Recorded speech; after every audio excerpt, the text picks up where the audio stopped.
और इस वक्त की बड़ी खबर आपको बता दें, बड़ी खबर ये कि चीन पर बोले आर्मी चीफ एमएम नरवणे। उन्होंने कहा कि चीन की हर हरकत पर भारत की पैनी नजर बनी हुई है। चीन ने एलएसी पर अपने सैनिक बढ़ा दिए हैं। तो ये बड़ी खबर इस वक्त की, हम हर चुनौती के लिए तैयार हैं, ये आर्मी चीफ की तरफ से कहा गया। उन्होंने कहा कि इसी महीने 13वें दौर की बातचीत होगी, तो गतिरोध का हल बातचीत से ही निकलेगा। एमएम नरवणे की तरफ से ये जोर देकर उन्होंने कहा कि एलएसी पर 6 महीने से हालात सामान्य हैं, लेकिन किसी भी चुनौती से निपटने के लिए हम तैयार हैं। आतंकियों की मदद कर रही है पाक सेना, ये भी एमएम नरवणे की तरफ से कहा गया। उन्होंने कहा कि लगातार हम हर स्थिति पर नजर बनाए हुए हैं चीन पर। आर्मी चीफ नरवणे ने कहा कि चीन की हर हरकत पर भारत की पैनी नजर। ज्यादा जानकारी के लिए हमारे सहयोगी संदीप बोल जुड़ गए हैं। क्या कहा आर्मी चीफ ने, संदीप? देखिए, आर्मी चीफ ने वही बात कही जो कि अब तक जो है आर्मी की तरफ से कहा जाता रहा है कि हमारी हर चीज पर नजर है, हम चाइना के हर एक मूव को जो है बहुत करीब से देख रहे हैं, उसी हिसाब से अपनी तैयारी कर रहे हैं। क्योंकि अब सर्दियों का समय शुरू होने वाला है और ऐसे में जिस तरीके की तैयारी थी उसका भी जो है सेना प्रमुख ने जायजा लिया। लेकिन सबसे बड़ा सवाल ये है कि जब आपको याद होगा कि 17 महीने पहले किस तरीके की कॉन्फ्लिक्ट शुरू हुआ था, उस वक्त जब सेना प्रमुख से पूछा गया था तब उन्होंने इस बारे में कहा था कि इस तरीके की जो इंट्रूशन है या इंकर्शन की कोशिश है ये होती रहती, क्योंकि एलएसी जो है वो डिमार्केट है, यानी कि एलएसी पूरी तरीके से वास्तविक है, इसलिए दिक्कतें होती हैं। लेकिन बाद में चीन ने जिस तरीके से धोखे से वही किया जो कि सेना प्रमुख को डर था, और उसी के बाद से जो है लगातार भारतीय सेना हर एक मूवमेंट पर नजर रख रही है चीन के, क्योंकि चीन पिछले लंबे समय से तिब्बत में अपने सैन्य व्यवस्थाओं को तेज करने में जुटा हुआ था। जो गर्मियों में जो उनकी एक्सरसाइज होती थी, उन एक्सरसाइज खत्म करने के बाद भी उसने अपने सेना को पीछे नहीं भेजा।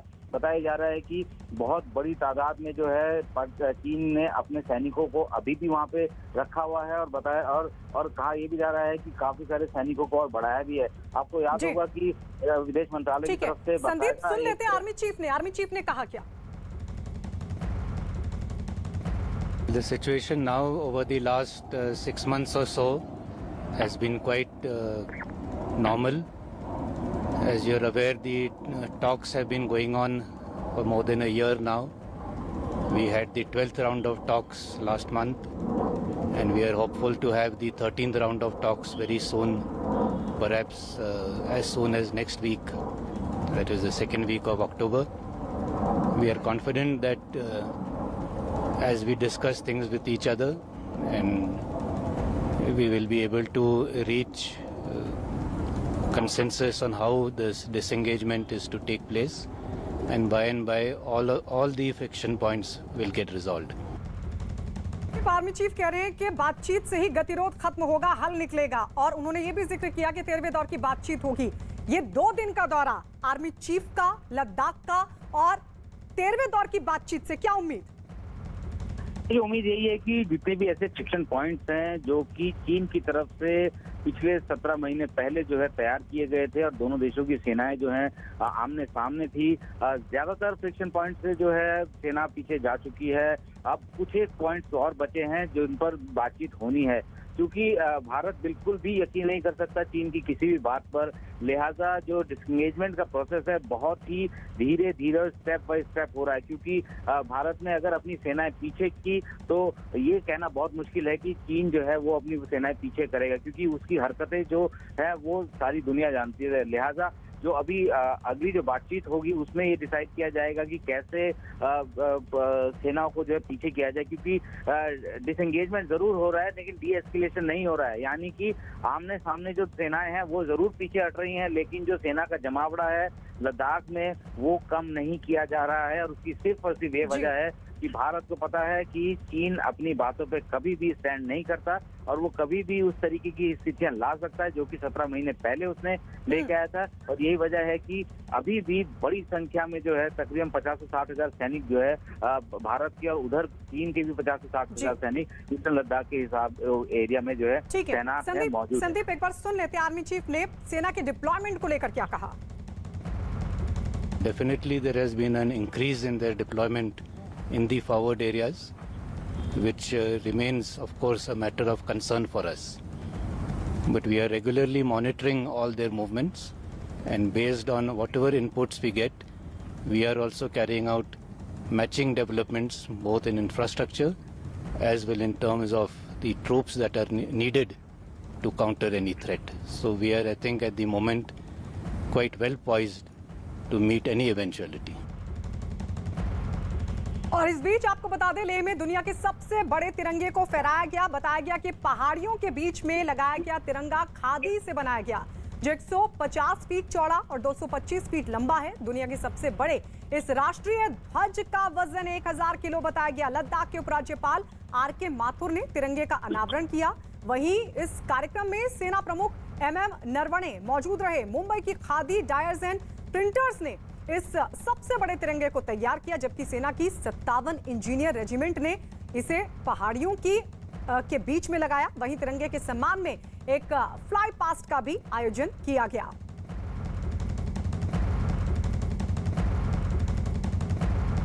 तो ये तस्वीर हम आपको दिखा रहे हैं, लेह की तस्वीर आपके सामने। दुनिया का सबसे बड़ा तिरंगा फहराया गया।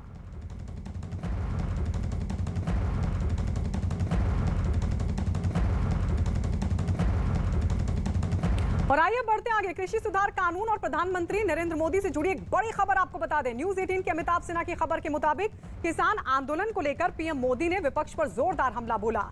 एक मैगजीन को दिए अपने इंटरव्यू में उन्होंने विपक्ष को आड़े हाथों लिया और इसे राजनीतिक धोखाधड़ी करार दिया। इतना ही नहीं, पीएम ने विपक्ष पर कृषि सुधार कानूनों पर किसानों को गुमराह करने का भी आरोप लगाया और साथ ही उन्होंने ये भी कहा कि किसानों को सशक्त बनाना केंद्र सरकार का लक्ष्य है और आंदोलन को खत्म करने के लिए सरकार किसानों से बातचीत करने के लिए भी तैयार है। तो ये बड़ा हमला विपक्ष पर प्रधानमंत्री नरेंद्र मोदी की तरफ से। उन्होंने कहा कि विपक्ष सिर्फ झूठे वादे करता है। ये पीएम ने एक इंटरव्यू के दौरान कहा। किसानों को गुमराह करने का आरोप भी विपक्ष पर लगाया गया और उन्होंने कहा कि कानून पर विपक्ष ने यू टर्न लिया है। किसानों को सशक्त बनाना हमारा लक्ष्य है, किसानों के साथ बातचीत के लिए भी हम तैयार हैं। प्रधानमंत्री मोदी की तरफ से विपक्ष को आड़े हाथों लेते हुए कहा गया कि कानून का विरोध राजनीतिक धोखाधड़ी, विपक्ष सिर्फ और सिर्फ झूठे वादे करता है, किसानों को गुमराह कर रहा है। क्योंकि एक बड़ा तबका है जो कृषि सुधार कानूनों से लाभ ले रहा है, लेकिन वहीं कुछ लोग बॉर्डर घेर कर बैठे हुए हैं। सरकार लगातार कह रही है कि आप बातचीत करिए, लेकिन बातचीत न कर लगातार आंदोलनरत हैं। सुप्रीम कोर्ट भी लगातार ये कह रहा है कि आंदोलन से समाधान नहीं निकलने वाला। इस सबके बीच आंदोलन को लगातार सपोर्ट दे रही और हवा दे रही विपक्षी दलों पर प्रधानमंत्री नरेंद्र मोदी का यह बड़ा हमला, जिसमें उन्होंने कहा कि किसानों को सशक्त बनाना, उनके हितों का ख्याल रखना सरकार का लक्ष्य है। लेकिन इस सबके बीच विपक्ष पर बड़ा हमला किया। उन्होंने कहा कि विपक्ष सिर्फ और सिर्फ राजनीतिक धोखाधड़ी कर रहा है, किसानों को गुमराह कर रहा है। तो कानून का विरोध राजनीतिक धोखाधड़ी, ये पीएम ने कहा और कहा कि विपक्ष सिर्फ झूठे वादे करता है। ये जोरदार हमला प्रधानमंत्री मोदी की तरफ से विपक्ष पर किसानों को गुमराह करने का आरोप भी प्रधानमंत्री मोदी ने लगाया। कहा कि विपक्ष किसानों को गुमराह कर रहा है। कानून पर विपक्ष ने ले लिया है यू टर्न। सरकार किसानों से बातचीत को तैयार है। अमिताभ सिन्हा हमारे वरिष्ठ सहयोगी इस वक्त हमारे साथ फोन लाइन पर मौजूद हैं। बड़ी सच्चाई है अमिताभ जी, हमने पिछले दिनों भी दिखाया, बड़ा तबका कृषि सुधार कानूनों से लाभ ले रहा है, लेकिन कुछ दल हैं लगातार आंदोलन को हवा दे रहे हैं।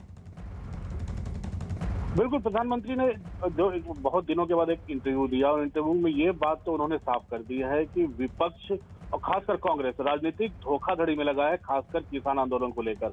उनके यू टर्न पर प्रधानमंत्री ने निशाना साधा है कांग्रेस के। उन्होंने कहा कि कांग्रेस चुनाव के पहले मैनिफेस्टो में कृषि सुधार की बात करती है, किसानों के हित की बात करती है, लेकिन चुनाव के बाद जब विपक्ष में जाती है तो उसी हित के खिलाफ किसानों के आंदोलन को साथ देने लगती है, जो उनके पूरे मैनिफेस्टो का यू टर्न अबाउट टर्न होता है।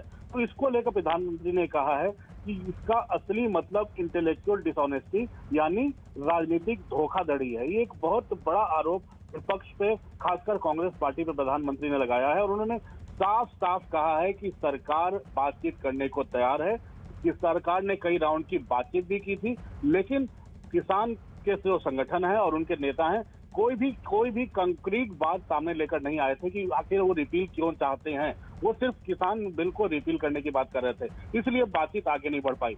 यानी विपक्ष पर निशाना साधा है और किसान आंदोलन को गलत ठहराया है और किसान बिल को उन्होंने किसानों के हित का बताया है। जी, और एक बड़ी बात कि देश की संसद से बड़ा कोई नहीं हो सकता, सर्वोच्च अदालत से बड़ा कोई नहीं हो सकता। सर्वोच्च अदालत भी ये कह रही है बार बार कि आप न्यायिक मंचों से इसका समाधान ढूंढिए, आंदोलन से समाधान नहीं निकलने वाला। लेकिन विपक्ष लगातार आंदोलन को हवा देने की कोशिश कर रहा है। इस सब के बीच एक बार फिर से प्रधानमंत्री मोदी कह रहे हैं कि आइए और बातचीत कीजिए। बिल्कुल, प्रधानमंत्री का खुला संदेश है ये कि आइए बात कीजिए, और कभी भी सरकार में और किसी भी मंत्री ने ऐसा नहीं कहा कि हम बातचीत करने को तैयार नहीं है। कृषि मंत्री नरेंद्र सिंह तोमर बार बार ये कह रहे हैं आइए और बात कीजिए, लेकिन किसान सिर्फ एक ही बात पढ़ रहे हैं कि कृषि बिल को रिपील करो, उसको वापस लो। जो बिल संसद ने पास किया, विधायिका ने पास किया है, लोकसभा से पास हुआ, तमाम दलों ने साथ दिया, राज्यसभा में पास हुआ, राष्ट्रपति ने मंजूरी दे दी, उस बिल को क्यों आप विरोध कर रहे हो? विरोध करना था तो पहले कहते हैं। सरकार भी पहले तमाम स्टेक होल्डर से भी बात करती है, तब किसी बिल को अंतिम मुकाम तक ले जाती है, तो उस बिल को कैबिनेट पास करता है जी।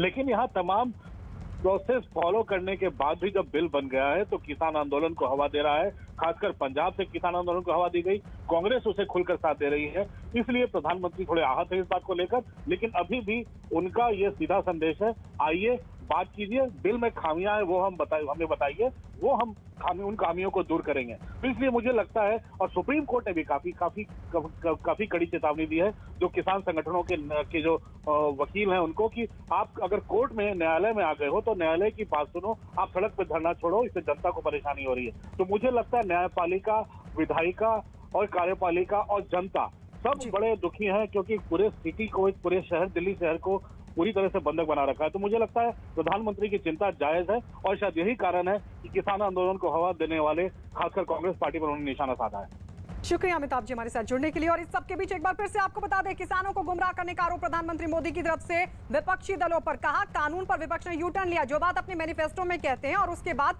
मुकर जाते हैं। किसानों को सशक्त बनाना हमारा लक्ष्य है। प्रधानमंत्री नरेंद्र मोदी ने एक बार फिर से उस प्रतिबद्धता को जताते हुए ये कहा कि हम किसानों के हित के लिए काम कर रहे हैं, लेकिन विपक्ष सिर्फ और सिर्फ झूठे वादे करता है, किसानों को गुमराह कर रहा है। क्योंकि सच्चाई है कि एक बड़ा तबका है जो कृषि सुधार कानूनों से लाभ ले रहा है, और ऐसे में लगातार एक छोटे तबके की तरफ से ये कहा जाना कि कानून को रद्द कर दिया जाए, इसका कोई औचित्य नहीं दिखाई देता।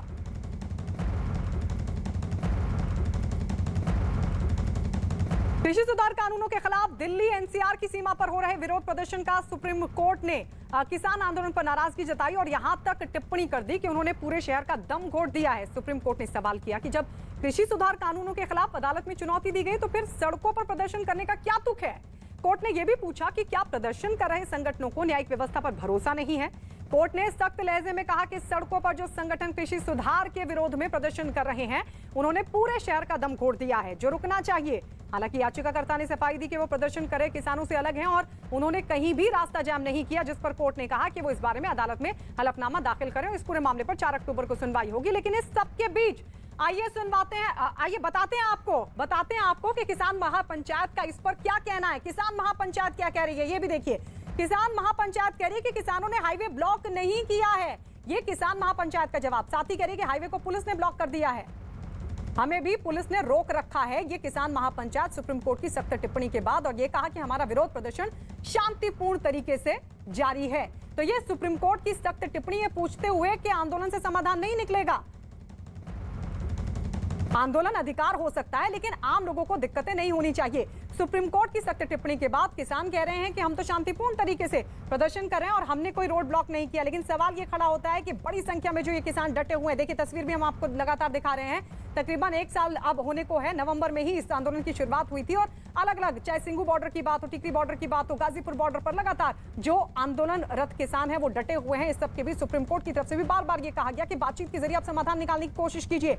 आज ही प्रधानमंत्री नरेंद्र मोदी की तरफ से एक इंटरव्यू के दौरान एक बार फिर से बातचीत को लेकर कहा गया, अपील की गई है कि आइए और बातचीत कीजिए। लेकिन इस सब के बीच किसान लगातार आंदोलनरत हैं। लेकिन सवाल यही कि किसानों के इस आंदोलन से किसको फायदा हो रहा है, क्योंकि आम लोग लगातार परेशानियां भुगत रहे हैं, जिसका जिक्र सुप्रीम कोर्ट ने भी अपनी सख्त टिप्पणी में किया। सुप्रीम कोर्ट की सख्त टिप्पणी के बाद दिल्ली और हरियाणा के बीच मौजूद सिंघू बॉर्डर के आसपास रहने वाले लोगों ने किसानों से रास्ते को खोलने की अपील की है। उन्होंने कहा कि रास्ता बंद होने की वजह से इलाके में रहने वाले लोगों को खासी दिक्कतों का सामना करना पड़ता है। अपनी मांग के लिए प्रदर्शन करना चाहिए। जो लोगों को समस्या हो रही है, जो यहाँ के जो अपनी आर्थिक हालत खराब कर चुके हैं, इंडस्ट्रियल यहाँ के दुकानदार यहाँ के स्थानीय निवासी जो पीड़ा झेल रहे हैं उससे हमें बहुत हानि हो रही है। प्रोटेस्ट है, उनके पास राइट है, वो करें अपने प्रोटेस्ट को, लेकिन जितने ऑर्डर्स हैं और जो बाकी लोगों के राइट हैं, जो हमारे भी तो कुछ अधिकार हैं, हमें भी तो रोड का इस्तेमाल करना है, तो हमें भी वो हमारे अधिकारों का भी थोड़ा सम्मान करें। हर टाइम जाम लगा रहता है, एक किलोमीटर पार करने में भी लगभग 1-1.25 घंटा लग जाता है। सुप्रीम कोर्ट की टिप्पणी के बाद बीजेपी नेता शहनवाज हुसैन ने भी आम लोगों की बढ़ती परेशानियों का हवाला देते हुए किसानों से हाईवे और दूसरी सड़कों को खोलने की अपील की। जिस तरीके से सीमाएं एकदम ब्लॉक हैं, ट्रैफिक जाम है, इस पर सुप्रीम कोर्ट ने बहुत कड़ी आपत्ति जताई है, कई कड़ी टिप्पणियां भी की है। देखिए, माननीय सुप्रीम कोर्ट ने बहुत सही बात कही है। क्या हो रहा है, आंदोलन करने का हक सबको है। हम लोग भी आंदोलन से निकले, आंदोलन हमने भी किया जब हम विपक्ष में थे, लेकिन इसका ये मतलब नहीं है कि आप आंदोलन करके आम लोगों की ज़िंदगी दुश्वार कर दें। बहुत से लोग इलाज के लिए जाते हैं, एम्बुलेंस जाती है, बहुत से लोगों को सही वक्त पे पहुंचना पड़ता है, बहुत गरीब लोग आते हैं जो नौकरी रोज़गार के लिए शहर में आते हैं। सबको आपने व्यवधान खड़ा कर दिया है, क्योंकि आप ठीक है, आप किसान आंदोलन कर रहे हैं, आप आंदोलन का ये तरीक़ा सही नहीं हो सकता। अब उनकी आँख खुलनी चाहिए और माननीय सुप्रीम कोर्ट ने जो कहा है उसको उनको मानना चाहिए। किसी की ज़िंदगी को दुश्वार करने का हक किसान आंदोलन को नहीं है। सुप्रीम कोर्ट ने यह भी कहा टिप्पणी करते हुए कि पूरे शहर का गला दबाया हुआ है। इसके बाद आप लोग क्या चाहते हैं? इतनी कड़ी टिप्पणी जो विपक्ष के नेता बड़ी बड़ी बयानबाजी करते हैं इस आंदोलन के लिए और किसान आंदोलन में जाकर वहाँ पर भाषणबाजी करते हैं, उनसे पूछिए कि आखिर आम लोगों के लिए जिम्मेदारी है कि नहीं। कोई आदमी अगर उधर से जा रहा है उसको कितनी दिक्कतों का सामना करना पड़ता है। इसलिए आंदोलन एक अलग विषय है, लेकिन उसके वजह से आप पूरा ब्लॉक कर दें, ये नहीं हो सकता। किसान आंदोलन की वजह से हाईवे जाम करने पर सुप्रीम कोर्ट की सख्त टिप्पणी का दूसरे बीजेपी नेताओं ने भी स्वागत किया और किसानों से रास्ता खोलने की अपील की। पूरे देश में कहीं आंदोलन है, केवल दिल्ली के बॉर्डर्स पे एक आंदोलन चल रहा है। और जबकि अभी 2 दिन पहले भारत के कृषि मंत्री नरेंद्र सिंह तोमर ने कहा कि आइए आंदोलन छोड़िए, अगर इस तीनों कानून में कोई किसी विधेयक पे नाइतफाकी है, विधेयक के किसी प्राविधान पे अगर किसानों के हितों के कोई प्रतिकूल हो, तो हम केंद्र सरकार बात करने के लिए तैयार है। ये केवल राजनीति से प्रेरित आंदोलन है। माननीय सुप्रीम कोर्ट जी का धन्यवाद देना चाहता हूँ कि माननीय सुप्रीम कोर्ट ने जिस प्रकार का पहले भी वक्तव्य दिया था और 3 कृषि विधेयकों को स्थगित भी कर दिया था, और उसके बावजूद भी आंदोलन करना, लोगों को परेशान करना, तंग करना, मैं समझता हूं उनकी एक सोची समझी रणनीति है कि अराजकता कैसे फैले, देश का माहौल कैसे खराब हो। मैं कोर्ट के इस निर्णय से बहुत सहमत हूं कि दिल्ली आना जाना दूभर हो गया है और ये बाकी जनता के साथ बहुत बड़ा अत्याचार हो रहा है। लोगों को बहुत दिक्कतों का सामना करना पड़ रहा है। मैं आपके माध्यम से किसान भाइयों से अनुरोध करना चाहूँगा कि वो जिद छोड़ें और वार्ता की मेज पर आएं। सुप्रीम कोर्ट की टिप्पणी के बाद कांग्रेस के नेता दीपेंद्र सिंह हुड्डा ने किसान आंदोलन के बहाने केंद्र सरकार पर हमला बोला। सुनिए क्या कहा। हुड्डा जी, जिस तरीके से सुप्रीम कोर्ट ने कृषि कानून के नाम पर जो आंदोलन हो रहा है, सख्त टिप्पणी कही है, कहा कि आप एक शहर को गर्त में नहीं छोड़ सकते। इसके लिए जिम्मेदार कौन है? क्या किसान हरियाणा पंजाब से जब चले थे तो क्या ये हाईवे पे बैठने के चले थे या वो रामलीला ग्राउंड में जाना चाहते थे? मैं इसका जवाब चाहता हूँ। वो चाहते थे रामलीला ग्राउंड में जाके धरना दें, वही रामलीला ग्राउंड जहाँ जयप्रकाश नारायण आंदोलन हुआ, वही रामलीला ग्राउंड जहाँ अन्ना हजारे आंदोलन हुआ, वही रामलीला ग्राउंड जहाँ 70 साल में कोई भी सरकार हुई उसके खिलाफ आंदोलन होने की वहाँ इजाज़त दी गई। वो भारत के लोगों का ग्राउंड है और ये भारत के लोगों की राजधानी है, लेकिन सरकार ने कहा कि हम राजधानी के अंदर नहीं आने देंगे, तुम किसान हो तुम्हें आने नहीं देंगे, हम तुम बॉर्डर पे ही तुम्हें बैरिकेडिंग लगा के बैठने में मजबूर कर देंगे। तो इसके लिए जिम्मेदार पूर्णतः सरकार है। जो ये आज परिस्थिति बनी है, जो किसान बैठे हैं, मुझे विश्वास है कि न्यायपालिका भी इसका संज्ञान लेगी। लेकिन सत्ताधारी पार्टी बीजेपी तो कह रही है इसके लिए जिम्मेदार तो विपक्ष ही है। विपक्ष कैसे? ऐसे है कि लगातार हवा दे रहा है, राकेश टिकैत के साथ अराजक तत्वों को मदद कर रहा है। नहीं, कौन कह रहा है? ये बहुत ही एक मैं समझता हूँ गैर जिम्मेदाराना, और ये जो भी सरकार की तरफ से कई मंत्रियों ने, इवन हरियाणा मुख्यमंत्री ने, कई लोगों ने बहुत गैर जिम्मेदाराना भाषा का प्रयोग किया है इस आंदोलन के लिए शुरू से ही। कोई अराजक तत्व किसने बताया जो आप कह रहे हैं, तो किसने उपद्रवी बताया, किसने आतंकी बताया, खालिस्तानी बताया, किसने कांग्रेसी बताया। तो ये उनकी बात मान ली जाए, अराजक तत्व हैं, तो हरियाणा के किसी भी गांव में जाके वो कार्यक्रम क्यों नहीं कर पा रहे? क्या हर गांव में, हरियाणा में हर गांव में सारे अराजक तत्व हैं? किसान आंदोलन पर हरियाणा के गृह मंत्री अनिल विज ने एक ट्वीट किया। उन्होंने अपने ट्वीट में लिखा किसान आंदोलन दिन प्रतिदिन हिंसक होता जा रहा है। महात्मा गांधी के देश में हिंसक आंदोलन की इजाजत नहीं दी जा सकती। किसान नेता अपने आंदोलन को संयम में रखे। तो ये ट्वीट अनिल विज की तरफ से किया गया। और इस सब के बीच आपको बता दें, कृषि सुधार कानून और प्रधानमंत्री नरेंद्र मोदी से जुड़ी एक बहुत बड़ी खबर। न्यूज 18 के अमिताभ सिन्हा की खबर के मुताबिक किसान आंदोलन को लेकर पीएम मोदी ने विपक्ष पर जोरदार हमला बोला। एक मैगजीन को दिए अपने इंटरव्यू में उन्होंने विपक्ष को आड़े हाथों लिया और इसे राजनीतिक धोखाधड़ी करार दिया। इतना ही नहीं, पीएम ने विपक्ष पर कृषि सुधार कानूनों पर किसानों को गुमराह करने का आरोप भी लगाया। साथ ही उन्होंने ये भी कहा कि किसानों को सशक्त बनाना केंद्र सरकार का लक्ष्य है और आंदोलन को खत्म करने के लिए सरकार किसानों से बातचीत करने के लिए भी तैयार है। प्रधानमंत्री नरेंद्र मोदी की तरफ से एक बार फिर से कहा गया है कि हम बातचीत के लिए तैयार हैं, किसान आए और बातचीत करें। लेकिन इस सबके बीच विपक्ष पर जोरदार हमला प्रधानमंत्री नरेंद्र मोदी की तरफ से, और उन्होंने ये कहा कि विपक्ष सिर्फ और सिर्फ किसानों को गुमराह करने की कोशिश कर रहा है। और आइए बढ़ते हैं आगे। पंजाब कांग्रेस के बाद अब छत्तीसगढ़ कांग्रेस में भी सियासी उठापटक का दौर शुरू हो चुका है। राज्य के मुख्यमंत्री भूपेश बघेल और स्वास्थ्य मंत्री टीएस सिंहदेव के बीच मुख्यमंत्री पद पर पिछले कई दिनों से चल रहा है टकराव। और अब खबर यह है कि छत्तीसगढ़ के सीएम भूपेश बघेल के समर्थन में करीब 40 विधायक दिल्ली कूच कर गए हैं। बताया गया कि कल 25 विधायक दिल्ली पहुंचे थे और आज करीब 15 विधायक दिल्ली आ रहे हैं। ऐसा पहली बार नहीं है कि जब कांग्रेस विधायक दिल्ली पहुंचे हो। इससे पहले भी कांग्रेस के 62 विधायक दिल्ली पहुंचे थे और तब तो भूपेश बघेल खुद भी वहां पर मौजूद थे, लेकिन अपने विधायकों को साथ ले गए थे। अब इस बार क्या होगा ये देखना होगा। लेकिन इस सबके बीच करीब 40 विधायक दिल्ली पहुंचने की प्लानिंग में पहले ही कई विधायक पहुंच चुके हैं और कुछ का आना लगातार जारी। हमारे संगठन का मुखिया है और संगठन के मुखिया से मुलाकात करना हमारा परम है। अपने स्वयं के निजी काम है, इस क्षेत्र का काम है, उसको मुझे समझा रहे हैं।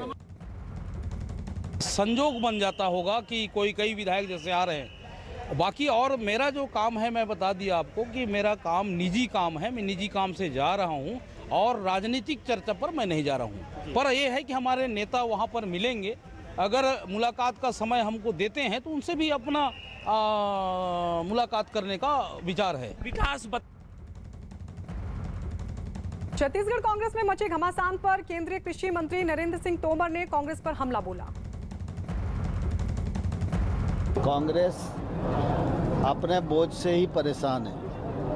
कांग्रेस का केंद्रीय नेतृत्व तो अप्रासंगिक हो गया है और उसकी परिणति स्थान स्थान पर हो रही है। कांग्रेस को जो प्रतिपक्ष का दायित्व निभाना चाहिए उसके स्थान पर वो अलग प्रकार से एक्ट कर रहे हैं और इसलिए वो अपनी पार्टी को भी नहीं संभाल पा रहे हैं। तो करीब 40 विधायक दिल्ली पहुंच चुके हैं। हम सीधे रुक कर लेते हैं। हमारे सहयोगी आदित्य राय हमारे साथ फोन लाइन पर मौजूद हैं। आदित्य, क्या बड़ा अपडेट वहां से मिल पा रहा है और खुद भूपेश बघेल कहां हैं? देखिए, भूपेश बघेल आज रायपुर में ही है और वो जल्दी बेमेतरा में एक सरकारी कार्यक्रम के लिए निकलने वाले हैं।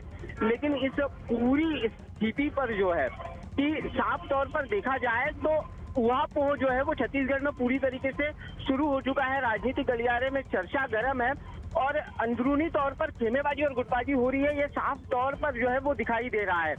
15 विधायक जो है कि वो आज शाम तक दिल्ली जाने की उनकी चर्चा है। जानकारी मिली है कि 15 और विधायक सीएम भूपेश बघेल के समर्थन में दिल्ली जाएंगे और दिल्ली में जो है अभी करीब 35 विधायक जो है पहले से ही मौजूद है। 15 विधायक और दिल्ली जाएंगे, 50 के करीब आंकड़ा बन जाएगा। उधर दूसरी तरफ टीएस सिंहदेव की खेमे की बात करें तो टीएस सिंहदेव के खेमे में अभी 8 विधायक है और बताया जा रहा है कि अंदरूनी तौर पर टीएस सिंहदेव के खेमे के जो 8 विधायक है वो अन्य विधायकों से जो है अभी संपर्क कर रहे हैं कि वो दिल्ली न जाए, क्योंकि हाईकमान जो है, हाईकमान कभी भी कुछ भी फैसला ले सकता है। तो ऐसे में किसी को भी नाराज करना ठीक नहीं होगा। तो टीएस सिंहदेव के खेमे के लोग भी ठीक है, तो दोनों तरफ से ही लगातार जो खेमेबंदी है वो जोरों पर, और इस सबके बीच समर्थन की चिट्ठी लेकर विधायक पहुंच गए हैं दिल्ली। आप बने रहिए आदित्य हमारे साथ। और इस सबके बीच बता दें कि कांग्रेस पार्टी में मचे घमासान पर शिवसेना नेता संजय राउत ने कांग्रेस को जल्द से जल्द पार्टी का अध्यक्ष तय करने की नसीहत दे डाली है। राहुल गांधी जी ने पार्टी का प्रेसिडेंटशिप छोड़ दिया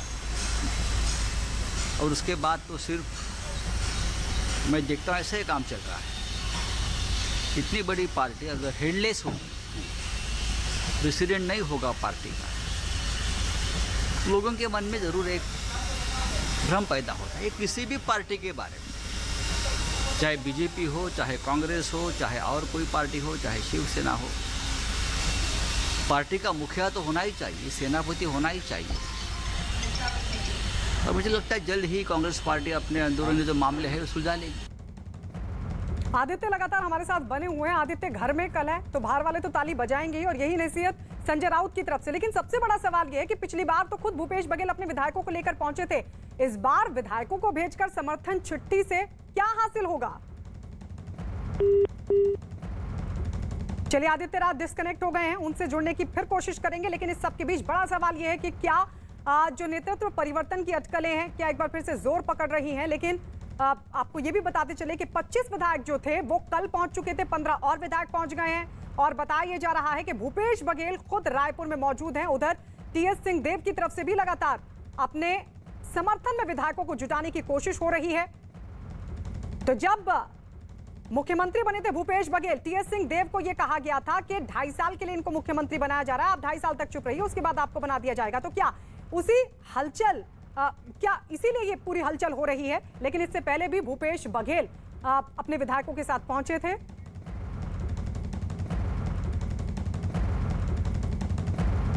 और इस बीच आपको बता दें, कृषि सुधार कानून और प्रधानमंत्री मोदी से जुड़ी एक बहुत बड़ी खबर इस वक्त की। न्यूज़ 18 की अमिताभ सिन्हा की खबर के मुताबिक किसान आंदोलन को लेकर पीएम मोदी ने विपक्ष पर जोरदार हमला बोला। एक मैगजीन को दिए इंटरव्यू में उन्होंने विपक्ष को आड़े हाथों लिया और इसे राजनीतिक धोखाधड़ी करार दिया। इतना ही नहीं, पीएम ने विपक्ष पर कृषि सुधार कानूनों पर किसानों को गुमराह करने का आरोप भी लगाया।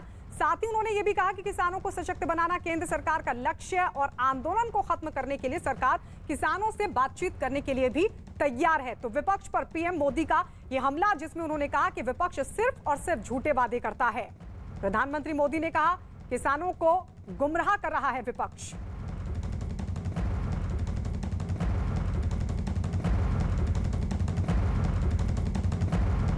कृषि सुधार कानूनों के खिलाफ दिल्ली एनसीआर की सीमा पर हो रहे विरोध प्रदर्शन पर उधर सुप्रीम कोर्ट ने किसान आंदोलन पर जताई नाराजगी और यहां तक टिप्पणी की कि उन्होंने पूरे शहर का दम घोट दिया है।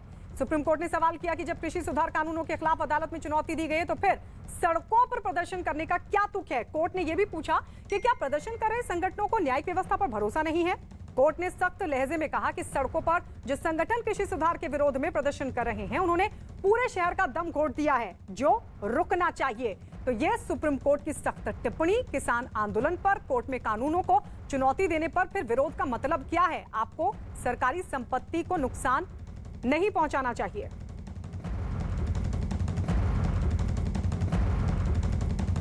और इस वक्त हमारे साथ हमारी सहयोगी प्रियंका लाइव जुड़ गई हैं। प्रियंका, सबसे बड़ा सवाल तो यही है कि आखिर अगर कोर्ट में कानूनों को चुनौती दी गई है तो फिर इसका मतलब क्या है? विरोध प्रदर्शन का मतलब क्या है? आंदोलन का मतलब क्या है? और यही बात कोर्ट की तरफ से भी कही गई।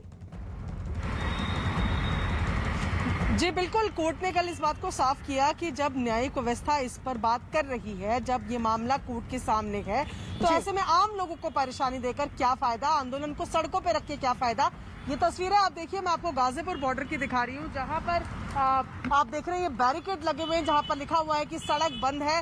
जाहिर तौर पर जो तमाम लोग जो दिल्ली गाजियाबाद में रोज ट्रैवल करते हैं अपने काम के लिए, नौकरियों के लिए, उनकी चिंताएं जो हैं वो पिछले तकरीबन 10 महीने से बढ़ी। देखिए, लोग यहाँ पर, इनको अभी भी रास्ता नहीं पता। अब ये यहाँ से घूम कर वापस जाएंगे क्योंकि उन्हें इस रास्ते से जाना था। अब ये यहाँ से वापस जाएंगे, जो महज 30 सेकेंड का रास्ता था अब कम से कम 3-3.5 किलोमीटर लंबा एक स्ट्रेच लोगों को लेना पड़ता है। और आज क्योंकि छुट्टी का दिन है तो ऐसे में ट्रैफिक बहुत कम नजर आ रहा है, वरना यहाँ पर ट्रैफिक जाम की स्थिति बनी रहती है। कई बार 20 मिनट, कई बार 1-1 घंटे का समय लोगों को सिर्फ एक 30 सेकेंड का रास्ता जो ब्लॉक हुआ है किसान आंदोलन की वजह से, उसके चलते चलना पड़ता है। गाजीपुर फ्लाईओवर की अगर बात करें तो एक तरफ का रास्ता खुला हुआ है, लेकिन दूसरी तरफ यानी कि जब आप गाजियाबाद से दिल्ली आते हैं तो वो रास्ता बंद है, जिसकी वजह से लोगों की परेशानियां 1-2 महीने से नहीं बल्कि 10 महीनों से लगातार जारी है। सुप्रीम कोर्ट की इस टिप्पणी पर क्या किसान नेताओं की तरफ से किसी